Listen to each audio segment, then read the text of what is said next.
Welcome to Subarnagram park and resort part 2। আমাদের picnic spot থেকে lunch করার পরপরই আমরা চলে যাচ্ছিলাম সুইমিং পুলের দিকে। এই যে সুইমিং পুলের ওইখানে এই ভিউটা, ওয়াও মাশাল্লাহ, এত সুন্দর বাতাস ছিল সেদিন। আমাদের গ্রুপের অনেকেই সুইম করতে চলে গিয়েছিল, আর আমরা যারা সুইম করতে যাই নাই তারা ওয়েটিং এরিয়াতে বসে বসে ওয়েট করছিলাম, আর ওখান থেকে ক্লিয়ারলি সবকিছুই দেখা যাচ্ছিল। পর আমি বের হয়ে আমার একটা ছোটখাটো ফিট চেক ভিডিও করে ফেললাম। যাই হোক, তারপর ওইখান থেকে আমরা ডিরেক্ট চলে গেলাম বাম্পার কার রাইডে।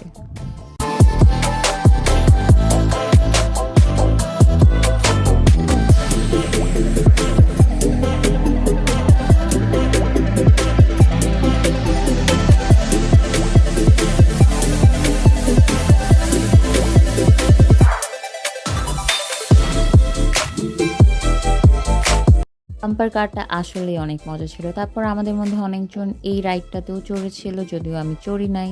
আমরা সেখানে সন্ধ্যা পর্যন্ত ছিলাম, আর এখানেই ব্লগটা শেষ। বাই।